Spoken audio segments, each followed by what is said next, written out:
That's true.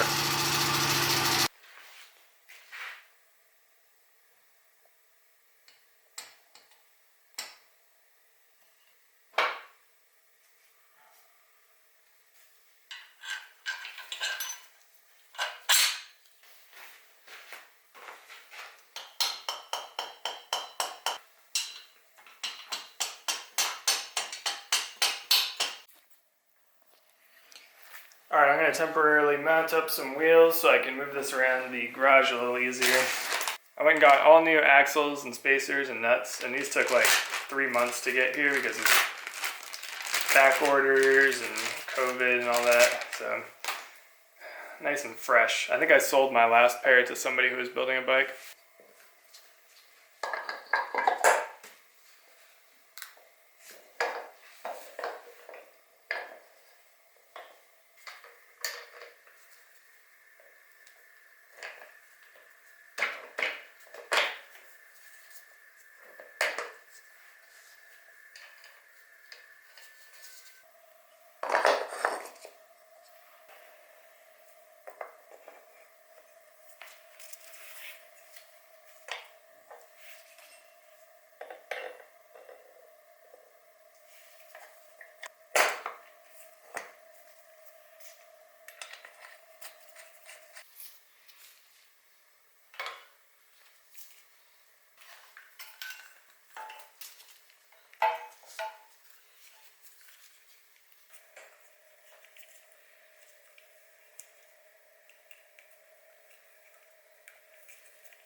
So out of every bolt on the Crf50, I think the bolts that keep the sprocket onto the wheel are probably the most likely you'll strip. I picked up a package of these sprocket bolts from Amazon. The ones I managed to get off from my other wheel were pretty crusty, and I rounded out a few of them. A little bit of heat and a little bit of impact gets those off, but Got a new JT Sprocket to throw on here, so let's get that installed.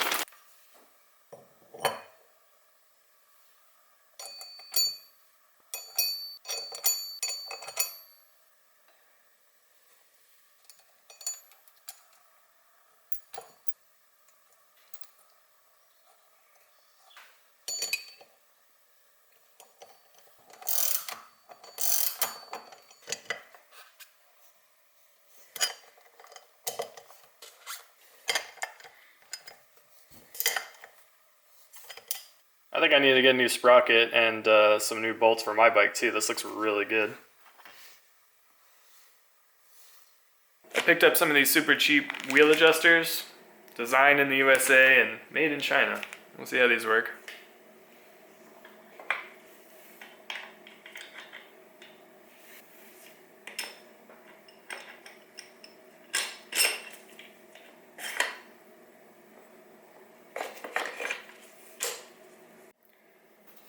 Picked up a nice cheap arcade chain to go on this.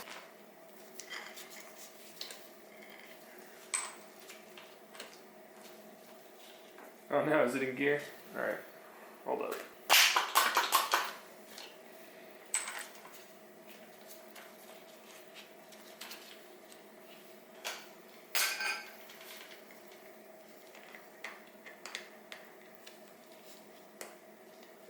Here. Alright, I got the chain shortened up. Go ahead and pop the master link in. Plate on. This is my favorite tool for installing circlips, and just kind of get it on the edge and either the post on the chain link, or if you can, right back here, and then just a gentle squeeze. Pops right on. Super easy. I picked up a cheap knockoff chain guard on eBay, which I think it was like $2. Super, super cheap. But I'll leave a link to all this stuff in the description.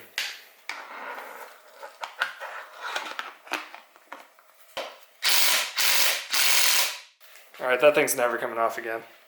I don't remember where I got this from, but it's been laying around for a while. We're gonna try and slap this on Rosie's bike.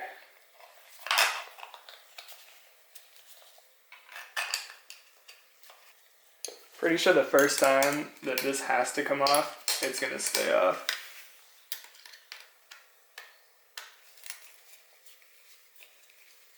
But I do like the protection.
Alright, if there's anything on this bike that's going to break first, it's going to be this shift lever right here.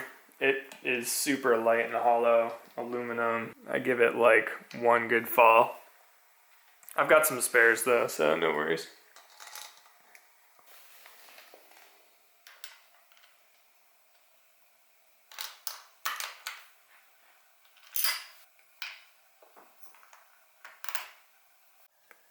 Alright, so my daughter opted to go for the stock exhaust, nice and quiet, and it's got the guards for heat, so she doesn't burn her leg as easily as the FMF pipe. So this thing is pretty gross, pretty dirty.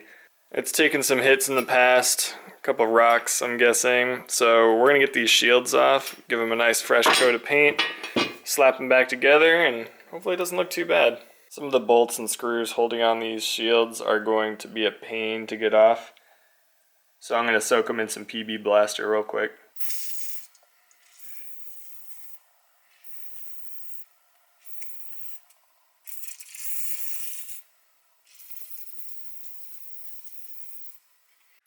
Now that we got our PB soak on, I'm going to try and break these 8mm bolts first. Oh. Well, that one was loose. Not this one. Alright, these aren't so bad.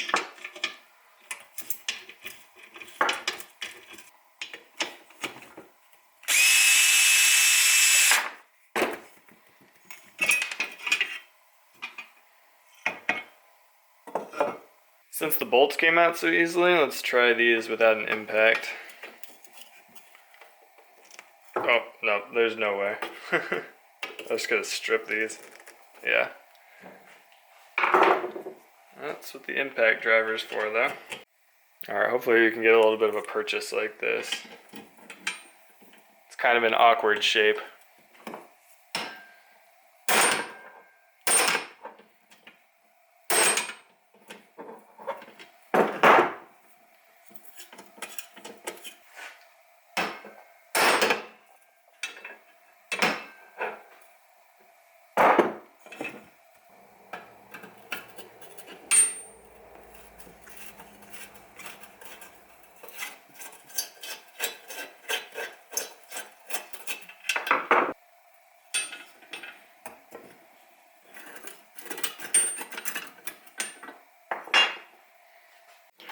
By far the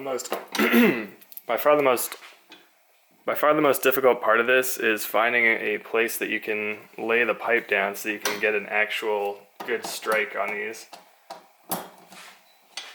So right now I just have it slumped over the edge of my workbench.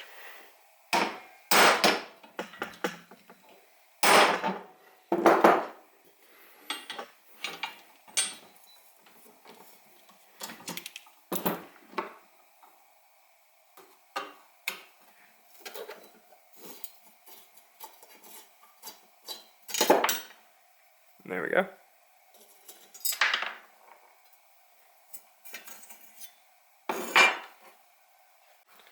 So for the guards, I'm just going to hit them with some degreaser, and then I'll rough them up with some Scotch-Brite, get any loose, dirt and rust off of it as much as I can. And then what I'll do is I'll put some rust converter on this too.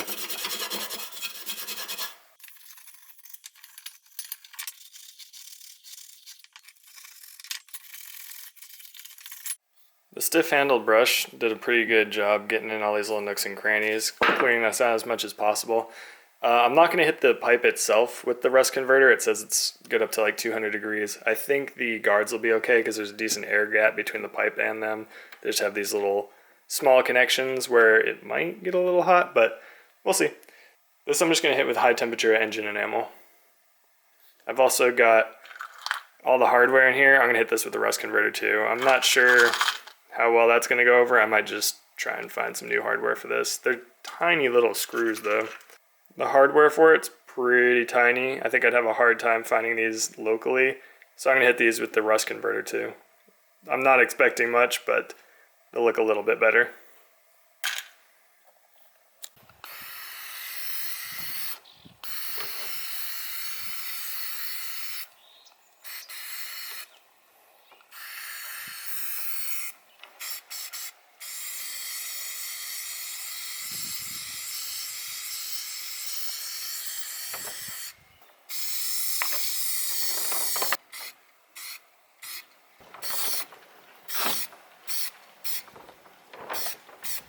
Finally time to put on our nice black exhaust.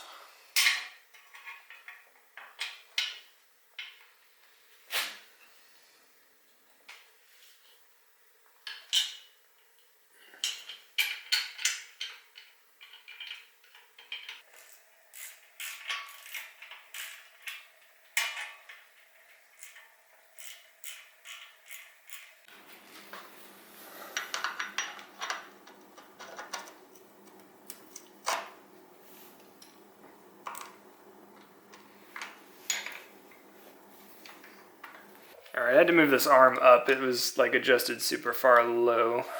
And let's get this all back together.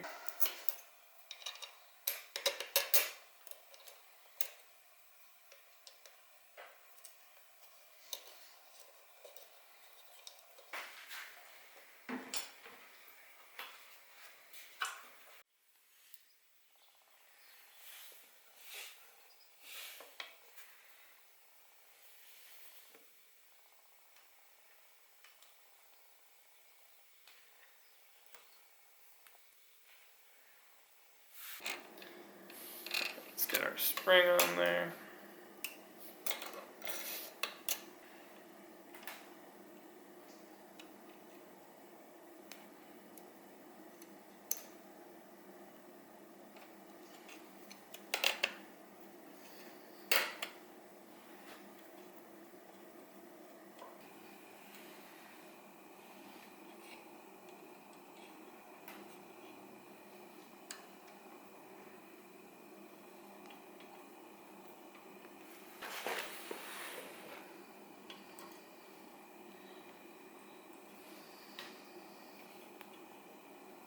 Okay, so I got a little ahead of myself and I slapped on the front fender and number plate.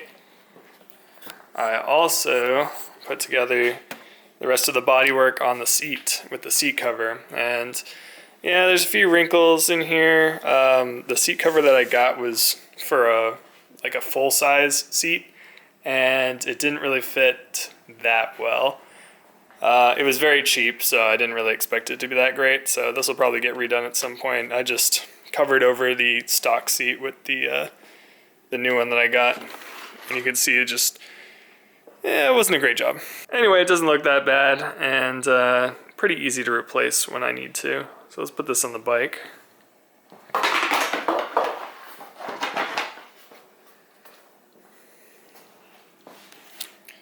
That's looking pretty cool. Let's get that fastened down. So between the cheap tank and the cheap bodywork, we have a little bit of a misalignment here. Probably doesn't help that the seat cover is a little bit thicker than it should, but I think we can manage to get this started in here.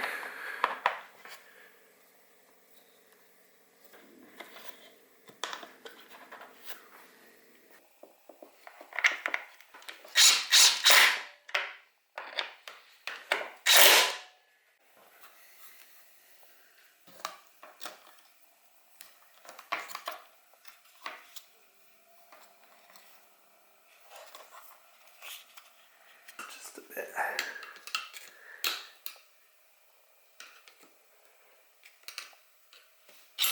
There we go. I just gotta push it down.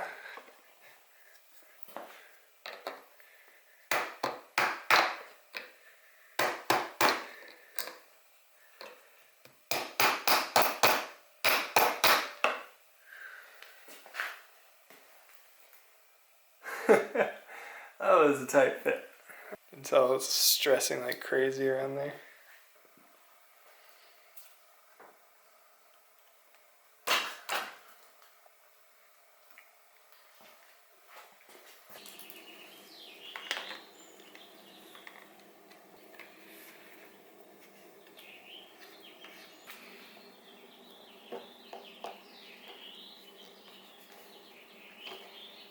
Alright, so I picked up a bar pad from T-Bolt USA, and I'm going to use this to make a custom one using some sequins that I got from Amazon.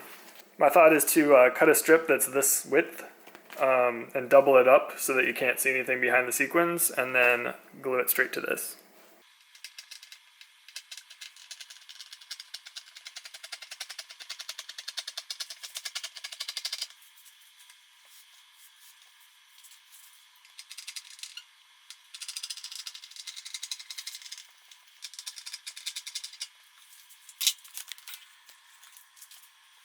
Alright, so I left it extra wide so I can roll the edges and not have like frayed edges in there. Let's move some of this out of the way. So I pulled out a little hot glue gun, and I'm just going to tack the cutout piece of sequins to our old bar pad skin. and give it a little bit of an overlap so we can hide the seam. So something like this. And then we can tuck this edge over here. Now I'm going to leave some slop on the edges. I'll take care of that in a bit.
I think that turned out pretty good. We'll see how long it lasts since it's just held together with some hot glue.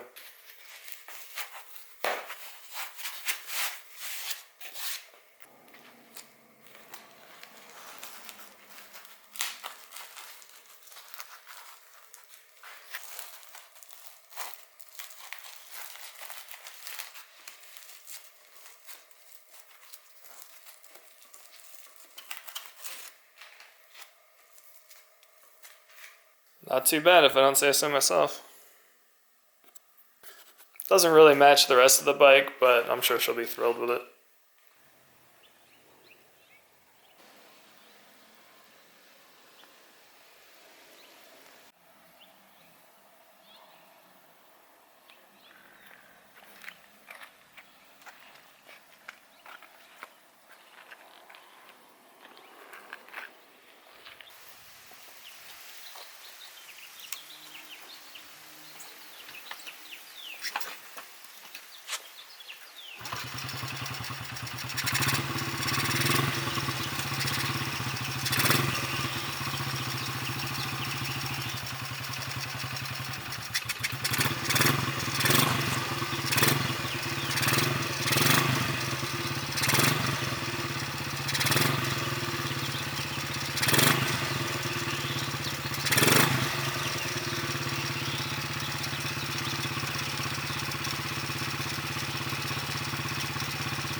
You like it? Yeah.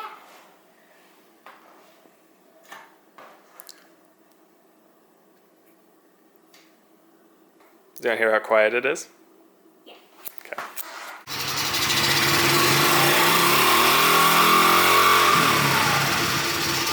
That's actually way quieter. It's too quiet to fight that to the whole garage. That's true. All Alright everybody, that's Rosie's 50 done. I'm sure we're not completely finished and we gotta add some stickers and some minor little adjustments that she wants to make, and I'm also sure as soon as we take it out I'm gonna have to fix some things. But can't wait to get out there and ride with Rosie. I'm gonna be taking out the little 88 while she's on her 50. We'll throw some dirt tires on, we'll take it out to the desert, and I think she'll have some fun. I'll get some video of that when we go ahead and do it. But thanks for hanging out with me in the garage, and I'll see you on the next one.